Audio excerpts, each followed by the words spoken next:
Following of mutation and transformation. I understand. I understand gene theory. Realize they just discovered just this week. They discovered a creature. They had 3 eyes rather than 2, 3 eyes. None of this. What does that mean? None of this is remotely relevant. The selection. This is what's happened.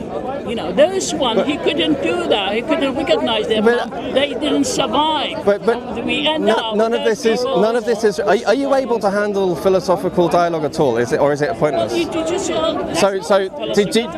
Do you understand the concept of the thought experiment of twins in a womb and whether or not they can establish if there is a life beyond the womb? Do you understand the point of the thought experiment? Because obviously saying something about evolutionary proteins is obviously totally irrelevant to that thought experiment, right? What do you mean life beyond the womb? So these 2 twins, right? They're in the mother's womb, and imagine they can communicate with each other, and the only life they've ever known is inside that womb, right? Okay. And all of their experiments, all of their empirical data is all from inside that womb, and they're hypothesizing. Do you think there exists life beyond this life? Do you think there exists some life beyond the womb? Do you believe in the mother, right? How would they, given their framework that they're in, how would they establish the existence of life outside the womb? They don't. Right, and so the reason I'm saying this is because the analogy is here, right, in this life here, because you asked a question about whether there could be life after this life. That's a logical fallacy. How's it a logical fallacy? Because you're applying something entirely irrelevant, entirely very primitive, to something very advanced. No, because it couldn't be a fallacy. Those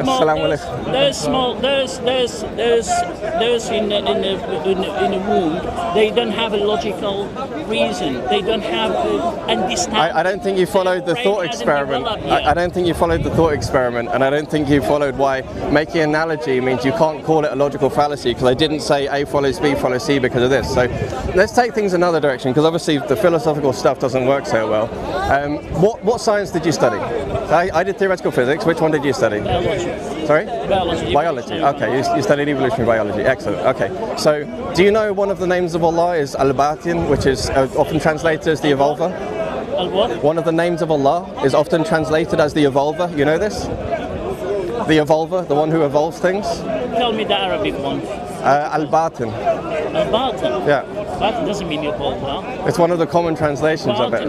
I mean, something internal, something inside the batin. Shaping and modifying things, yes. Batin is nothing to do with the evolution. You can... And it's not evolution. Batin in Arabic, evolution, they call it tatawwur. Yes, I'm aware of that as well. Tatawwur is one of Allah's names? No, but I'm wondering if you're aware of the fact that Allah is shaping, you know of him as shaping and forming things, right? You know this one? Shaping and forming. He's the one who shapes and forms things, you know this? Well, not shaping and forming, they create things. Creation is a separate name, yeah, Khaliq, yeah. Yeah, well, these names. Well, it's important, right? And I'll tell you why. One word, one name can't explain the complexity of a subject. I think if you stop imagining that you know where I'm going, we'll be able to have a dialogue that works. Well, because you don't know where you're going. That's the trouble. I know where I'm. No, you don't know where I'm going. You're trying to make a comparison between an unborn baby to a fully grown, you know what I mean? That's in comparison. You can't make a comparison. I didn't make. That's a logical fallacy. I didn't make a fallacy. I was making an analogy. I was making an analogy for the sake of a philosophical dialogue, and you are unable to do that, and that's fine. So we move to something else, right? Unable to do what? Can you make a comparison? Can you allow me to even? Can you even allow a sentence to come out my mouth? No. Right. So Allah Subhanahu wa Taala, right?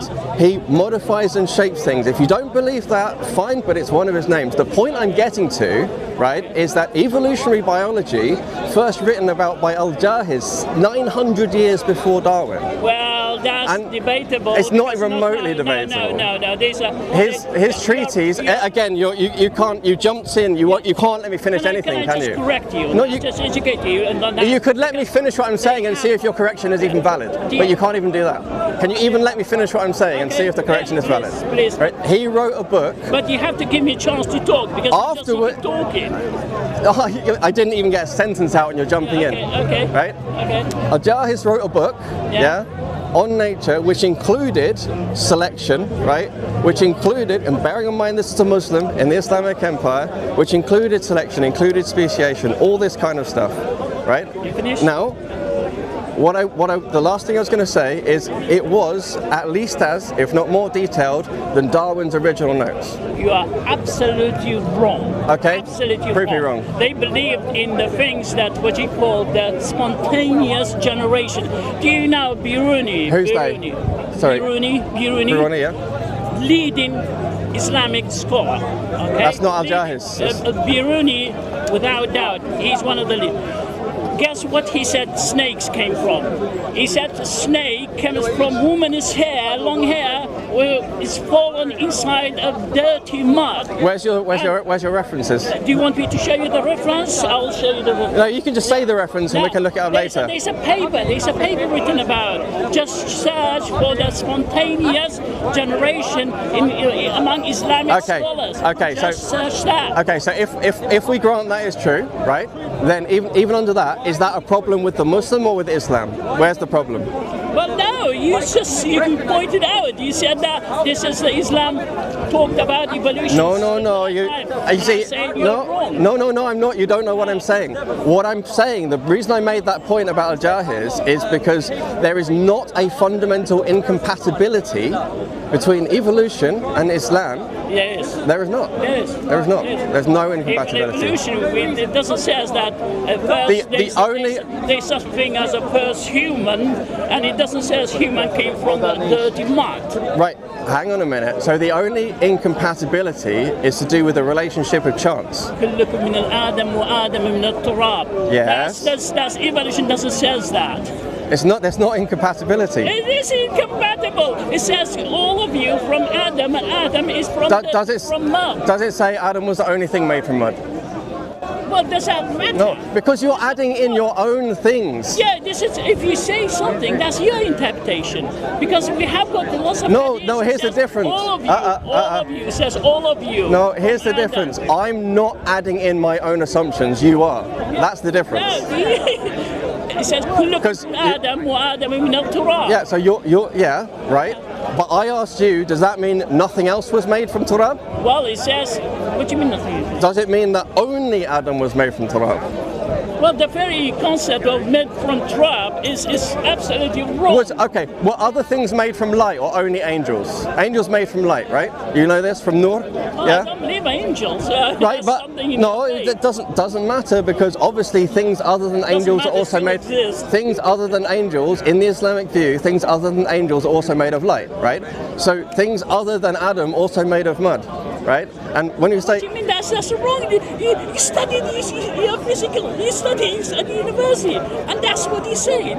He's saying that came from mud. That's absolutely please have shown some respect to that topic you studied, physics.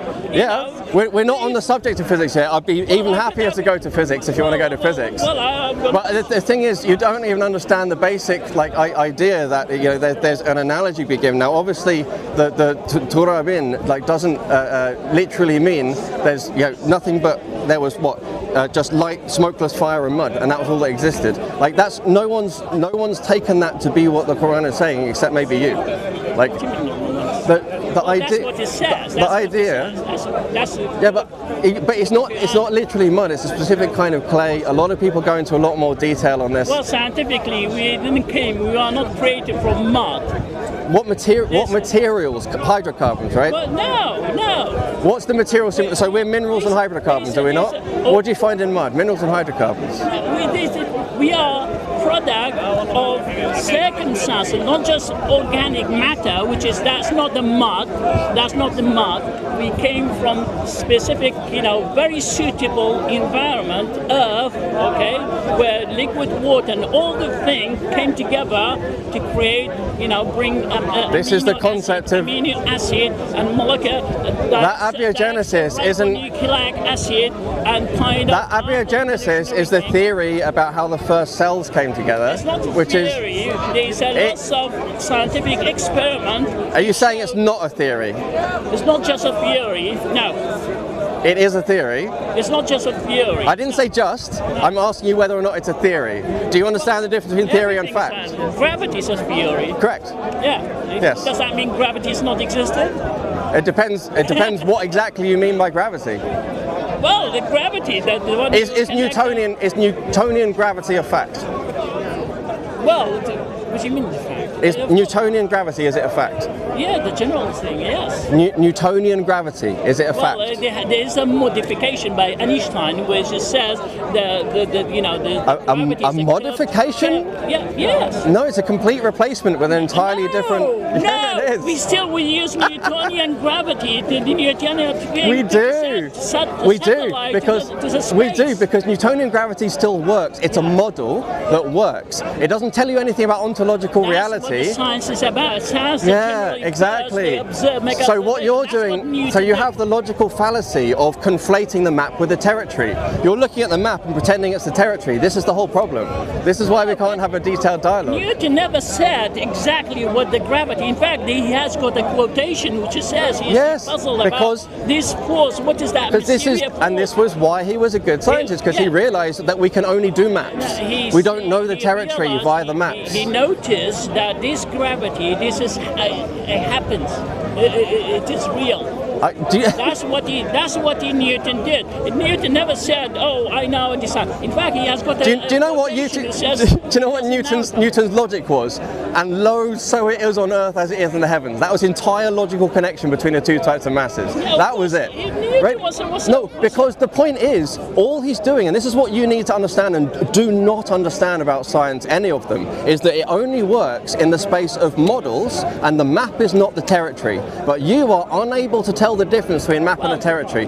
Once you've got an idea of the map, the model is something, but in the religious concept, the religious aspect, they don't have that model.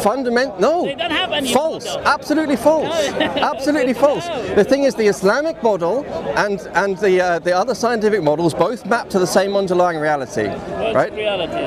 The underlying actual objective of jinn, of angels, of Jibreel having a 700 wings. Yeah, all part of the natural order. Yeah. Natural order. Yeah, you see, because you can take an alternative. I don't know if you'll be able to follow this. 700 wings. I don't know if you'll be able to follow this, but let's try, right? You could take an epistemology. You know what an epistemology is? Okay, so you can take an epistemology where you start with order on the one hand and chaos on the other, which would be the angels and the jinn. And then you have Alma, you know this one? Yeah? So this is basically this sort of fluid-like substance. What do you understand of chaos? Sorry? What do you understand of chaos? Well, I mean, I understand it pretty well. Non-linear systems, emergent dynamics, all this kind of stuff. I've studied it quite extensively, Can you define chaos for me, please? Can I define chaos? Not in a short way. No, it's too complicated. Because you have a real. Because you have. Is it chaos? I'll tell you why. Because you have this, say for example, pure absolute chaos, where there's exactly no relationship between anything whatsoever. But what we typically mean by chaos is actually a system of non-linear interacting things, which means that we don't have the ability to solve those equations, which means we have to go to some linearization or some simplification or some perturbation theory, right? The chaos is within the limit. The chaos is one level slower than complexity. Going back to gravity, the three-body problem, right? Yeah, so three-body problem, you already have chaos there, in one form of chaos. So what do you mean by chaos? Are we talking about the three-body problem where we can't tell which orbit it's going to jump onto when it's over a saddle point? Or are we talking... closer to getting, better model, better... No, hang on, no, this is the problem, is fundamentally, it doesn't matter how small your dx gets, you're never going to be able to tell which trajectory it's going to jump off from a saddle point. This is the whole thing. You know Poincaré, how he got to this. Right. So I don't know. This is like one end of chaos, right? This is your stepping in, and then the other end of chaos is like imagining you're not even the Mandelbrot set. I mean, even like one end of chaos is basically like Dedekind cuts all the way down, and no relationship between which point you're in next time. You know Dedekind cuts. Yeah. Right. Okay. So chaos is basically anything in between, anything like that, where we don't know what the functional relationships are. That's all it really is, right? And so when people say order, immersion, chaos and stuff, they already don't know how this stuff works. And this is the problem they make in biology, right? Is where they say, oh, it's proven, it's a fact that things come from this. It's like you can't calculate the probabilities, so you can't say this is more probable.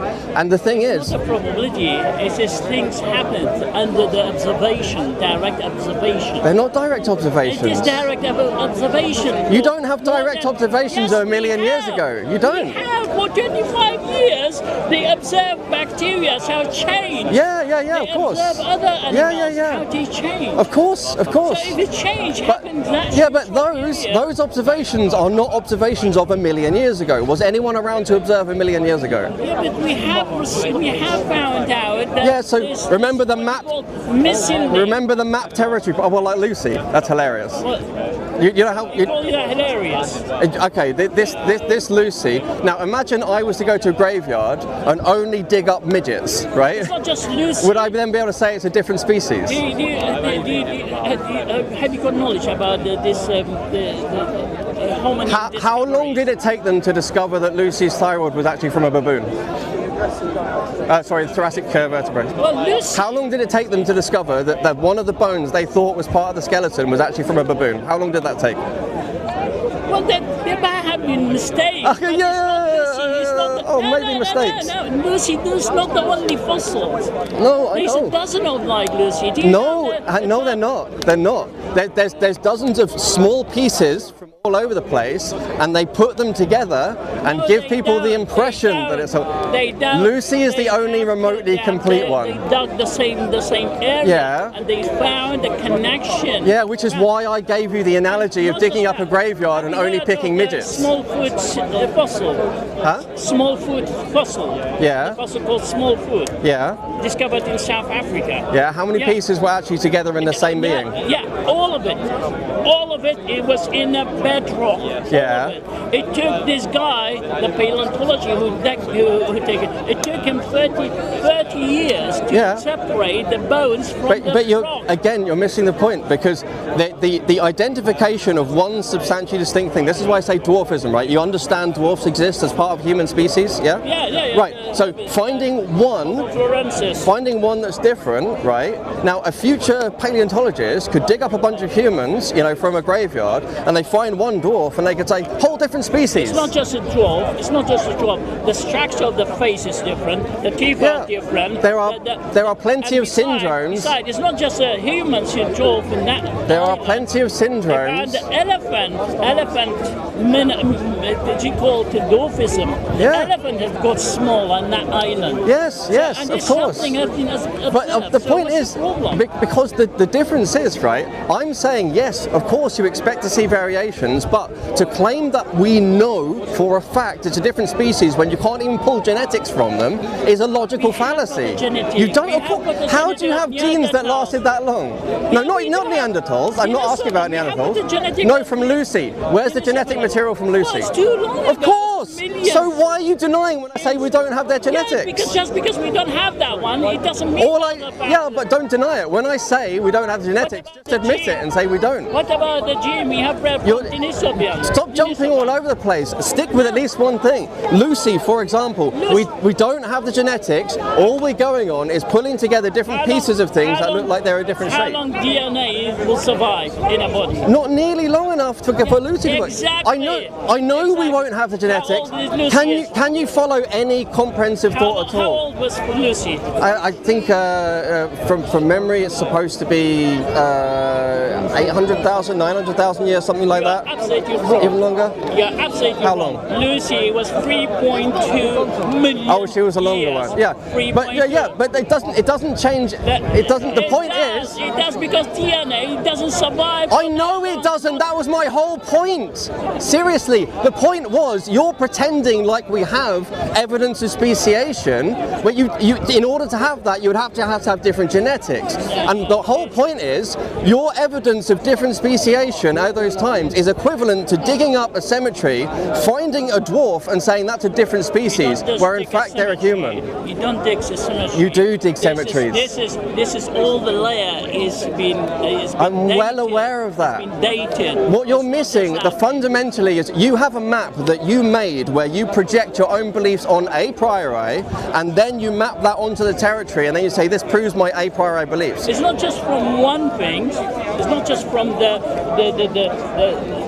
several people that got Nobel Prize on that, on the evolutionary, the live evolution. But you're missing the point. I believe that Allah made these things, all of the things that exist we find. I believe Allah. Why are you saying that? Because you would know if you let me say anything, but all you can do is think you know where I'm going, jump in head, and say things that make you look foolish. You're criticizing. You are imagining. You're imagining my argument. You don't know my argument. I believe these things exist. I believe there is a different theoretical foundation, and we haven't even got there because you won't even let us get to a reasonable dialogue. Evolution. Do you believe in evolution?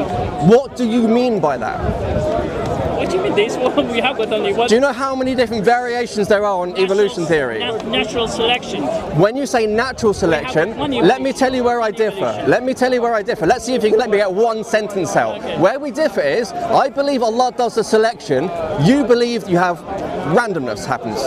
I believe Allah does the selection. That's our difference. Now you're trying to tell me you have evidence it's not Allah. You're trying to tell me you have evidence it can happen without Allah. You're trying to tell me something you have no evidence for, that you don't even have scientific basis for. Selection doesn't happen now. You misunderstood the concept of selection. Selection. Where have I misunderstood that? Yeah, the misunderstanding. You're thinking these things has been selected by some sort of external. I'm not misunderstanding nothing. The survival of the fittest. Yeah.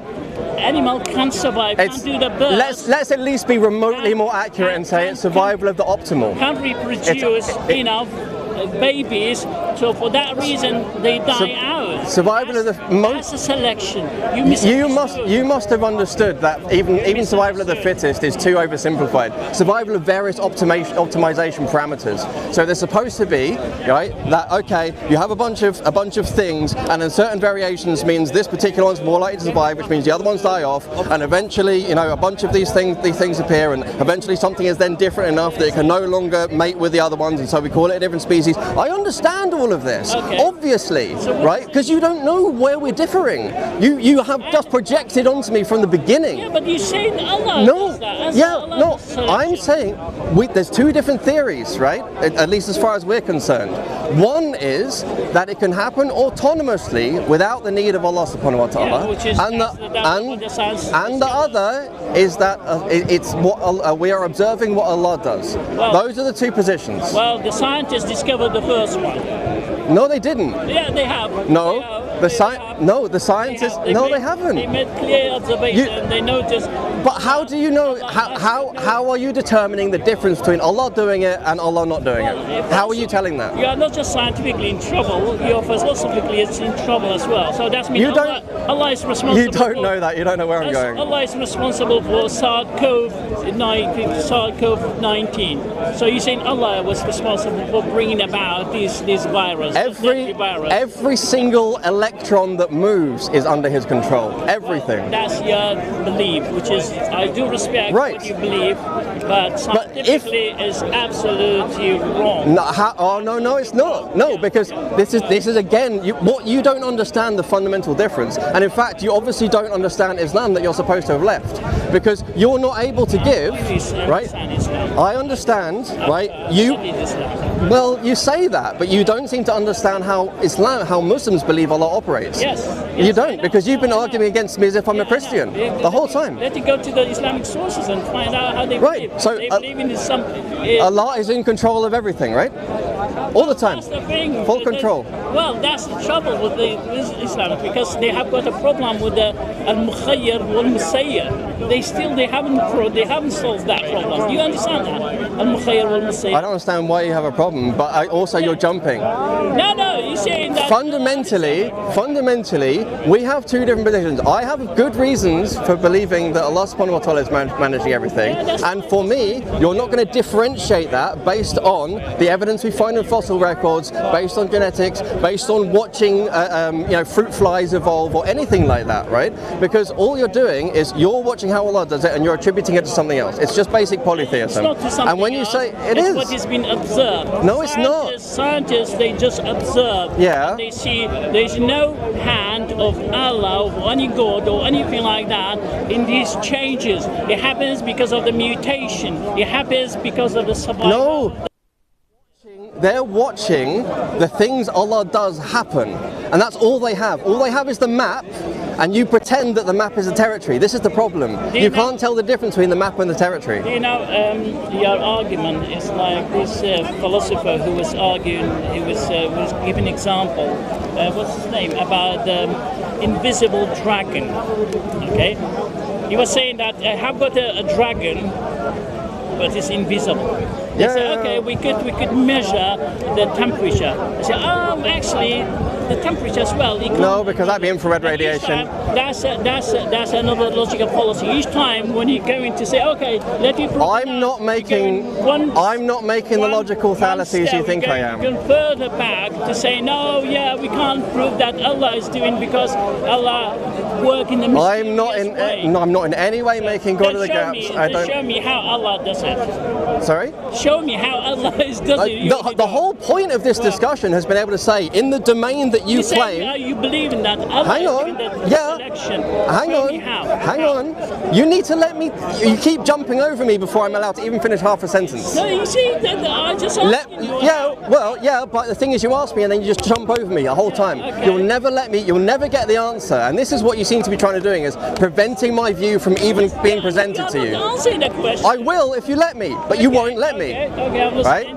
The whole point of this discussion is that in the domain where you're willing to look in evolutionary biology, you are not going to find sufficient distinction between your hypothesis for the observations and my hypothesis for the observations. You do not have sufficient distinction between your hypothesis and my hypothesis. You promised you were going to let me say something, and again you're jumping in. They're fundamentally, in that specific domain, there is not any, even in principle, observation you could ever do in that domain that could differentiate between your hypothesis and my hypothesis. That should be obvious. You finished? You finished? Okay, respond to that one. Okay, you're absolutely wrong, because we do have observations. We know how it happens. We know what the how mutation affects, changes the virus and the bacteria. So we know how Allah does things in more detail, and what? We don't have any evidence. Yeah, we know how Allah does things in more detail, and what? You don't have any evidence. We know even more. You don't have any evidence for what you're claiming. You're jumping on my conversation as well. You don't let me finish. You don't let me finish. Okay, you had a chance to talk, but you're not giving me a chance to talk. Go on then. You're jumping in, but you're jumping in. Because you're doing the same thing. Where you keep projecting on me something I'm not doing. You don't have any evidence to show that Allah does that mutation or do that. You don't have any evidence of that. Am I allowed to respond yet? What the scientists have observed is that this mutation, this change happens randomly, and what is causing, what is controlling that, who do the best, who survive, is called the survival of the fittest. It's one of the creatures that can reproduce enough that will survive. If they don't do enough, they will die out. There's something called extinction. And like I said earlier, the fact is, where we actually differ, the only place we actually can try and maybe test something is whether or not it is random, provably random, right? And that means it couldn't be epistemic randomness, it must be ontological randomness. And this is the thing. You're saying we've observed and verified and validated that it is random. How? Where's your evidence for that? because it has been observed. You've observed randomness. Mutation happens with nilly-willy, without any sort of prior predictions. No, you have to prove to me that it's not your lack of knowledge that makes it look random, but that it actually is random. You have to prove that. Sorry. Yeah, but he's the one making the claim, so yeah, great. Because this is the thing, randomness, what we need here in this discussion is something happened that by the natural laws, by something by random. It's being caused. Well, if it's in physics, if you say about random, quantum physics, and kind of that's a separate issue. But we're talking about here, randomness is something. It's not external force. Hang on, how is quantum a separate issue when the very molecules we're talking about operate under quantum rules? Well, because this kind of randomness. You understand that molecules work on quantum rules? In physics, you know that this random is very hard to gain, to get that random, because slightest noise. Yeah. Don't jump to the Allah. Don't jump to Allah. Slightest noise, external noise, will affect the randomness. Right. This is the point. Exactly like quantum entanglement. Slightest noise. What makes me laugh is you are the one with the god of the gaps. You have a god of the gaps. Me? Now you're accusing me. Yeah, it's hilarious because what you do is you say there's a layer beyond which you can't see the order, and you say, okay, everything underneath there is random. It's random. You're saying it's fundamentally random because you said randomness was the cause. Now, random, yeah. What did random used to be called? It used to be called Fortuna, yeah, because it's an ancient Roman god. Well, yeah. So you have taken something. When we say random here, what we're talking about is. Do you understand the genetic drift, gene drift, genetical drift? Well enough, yeah, but it's not going to establish randomness. For no reason, change came about. You're claiming for no reason. Prove it. You make a claim. Prove it. Lots of things. You just look around to see. No, you keep claiming for no reason, and you have no basis for that. Why peacock has got this long, elaborate tail? Allahu Alam. What's your reason? It's not Allahu Alam. It's not Allah. It's something called sexual selection. It's called sexual selection. Yeah, this is. It's not Allah. You see, that's the trouble. You're like typical Muslims. You have got Allah for everything. Yes. And you haven't got the answer for anything. No, false. You don't understand how it works. No. Science says this is a sexual selection. No, I don't reject any observation of science whatsoever. I don't reject any of it. I still study physics. I got books on quantum mechanics in my bag. No, the problem you have is one of philosophical maturity, where you just simply don't understand the difference between theoretical maps and underlying reality. You do understand. So for me, I'm just going to keep talking because you don't know how to stop it, right? For me, Allah did it is the highest level, right, which is full. You don't have any granularity underneath that. Everything else underneath that is just more granularity for the same thing, right? There is no such thing as an alternative description, right, where suddenly now Allah didn't do it, right? It doesn't make any sense, and if you ever were Muslim, you'd know that doesn't make any sense. Everything we find out about how Allah does it is just more detail on how Allah does it. But you are the one who made a positive claim that there is no reason for the mutations. You are making a positive claim that you have no evidence for, and you know you can't substantiate.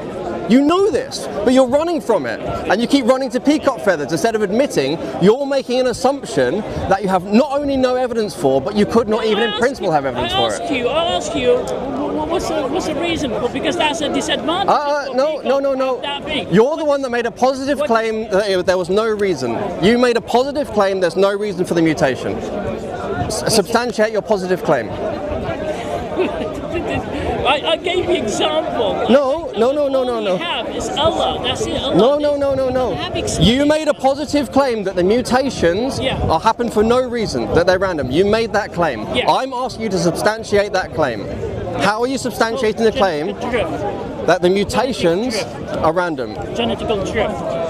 How's that established the claim? I just give you example. No, why peacock has got this elaborate tail? No, that's talking about a selection criterion afterwards. I'm talking about way before that, the mutation, before there's any, so you have the mutation, and then there's the differences and the selection, right? All of this stuff, irrelevant, because you're the one that claimed the mutation itself is random. It is crucial. About as a result of the mutation. I don't think you're able to follow basic argument, right? The mutation, you claim the mutation is random. The mutation. It's random. Right, you claim the mutation is for no reason. Right, I'm asking you to substantiate that claim. You cannot go to the evidence that, for example, there was some selection criteria and the mutation survived is irrelevant. The claim you made is the mutation is without reason, that the mutation is random, and that I'm asking you to prove. You made a positive claim, prove it. Okay, I'll prove it for you. I'll prove it to you. Why geese? You can't start with why. Okay. Why geese? They don't have this elaborate tail, and peacock have got that. That doesn't say anything about the mutation being random or not. What's the selection advantages of having these tails? Why? Forget selection, because the mutation itself, right? When there's a mutation somewhere in the genome, you're claiming it's random. You're claiming it's not guided. That's where we differ. Am I different from you? Where we differ. Let me just ask you this question. Yes. Am I different from you? There are differences and similarities. We have some symmetries and some asymmetries. Yes. We are different. How? Why? What do you mean, how and why? How am I different? Why I'm different? I'm a human being. You're a human being. We came from Homo sapiens. Why we are different? It's such an open-ended question. I could talk about it for 10 hours. We are different because when you're born, each of us, we born with 62, at least 62 mutations. Yeah, that's one. That's one of, and this. That is one particular abstraction layer. If you go back generation after generation, it brings up a variation. Mutation brings about. This has nothing to do with whether or not the mutation is random. Mutation brings about variation. I understand all that, and even if I grant you all of that, it doesn't do anything for your claim that mutation is random, that there is no reason for it. Yeah. I'm asking you to prove that claim, because this is fundamental, because this is the only difference. I believe that Allah knows the mutation and why He's doing it. You believe it's random with no reason, with no cause. How are you going to differentiate us? Everything else is irrelevant, so you've got to stop building up anything else. Because lots of mutation happens for no reason. How do you know? Prove it. This is why I'm asking you to substantiate. It's a faith position you have. Can you substantiate it with evidence? Genetic drift. Do you understand what a genetic drift is? Yes, I know, but What is a genetic drift? Genetic drift is when you have a genome and it's changing over time. No. Yes. Genetic drift, it means when some genetic mutation for no reason happened. Yeah.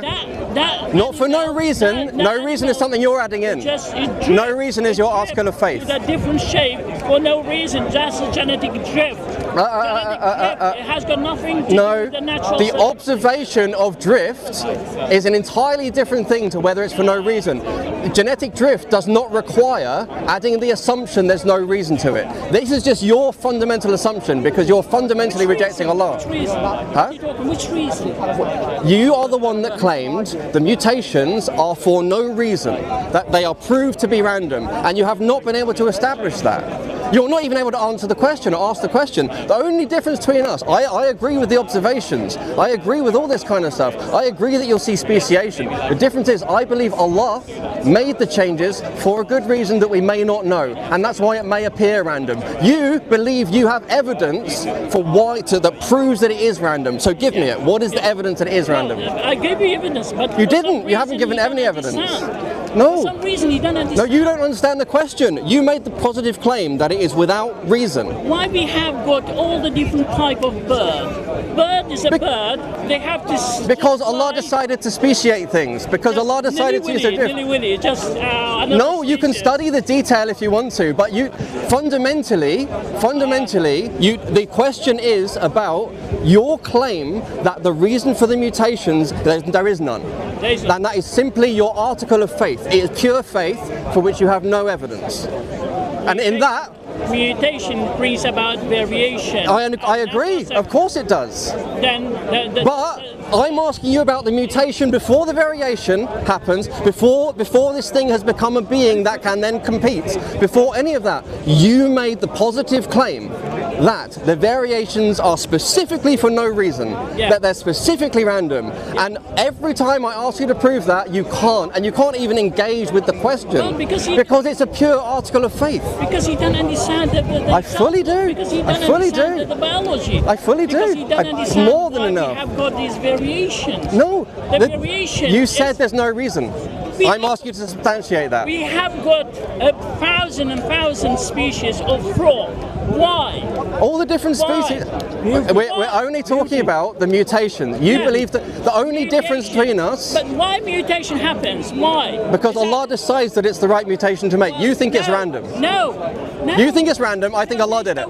Where's your proof? Where's your proof for the randomness? Two different frog is living in none of that the has same ecological system, ecological thing. None of that has anything to do. Why we have got that thing? You just say Allah. No, on the molecular level. There's a mutation happens. Where is your proof of the randomness on the molecular level? Where is it? Well, the proof is there. It's up to you whether you. No, you can't put any of the proof. Because all you're doing is keep going to speciation, which has nothing to do with whether or not the mutations are random. Allah doesn't explain anything. Allah doesn't explain. I'm not looking to explain things. I'm not picking Allah out of the sky to explain something.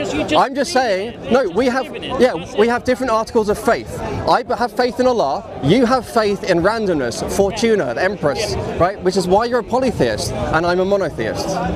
But you don't realise you're a polytheist. Anyway, it's been very nice talking to you guys. I live in Wollongong City, so I have to go back. Sorry. Good. I know Welland very well. Have a think. If you can come up with any actual evidence, read it back. The point is about the mutation itself. Is it guided? Is it random? Well, I studied that for about 10 years. And unfortunately, it didn't help you in this question. 10 years, and I can assure you, I can assure you that mutation happens randomly. Okay. You have no evidence for it. It's up to you. It's an art. The point is, it's an article of faith, and if you recognise that, you'll make progress in yourself. Your name is Islam Hakim. Islam Hakim. Yeah. Well. This is my Revert name. I had another name before. I used to be atheist, but I had a different name then. Okay. Respect. Okay. Your religion. You take care.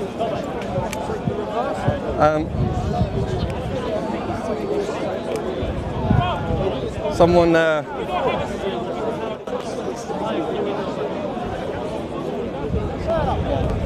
Someone put these on me. I don't know who they are.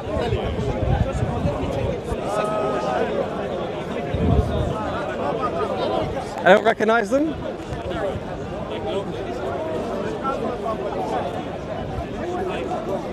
I didn't see who was putting them on. Huh? Yeah.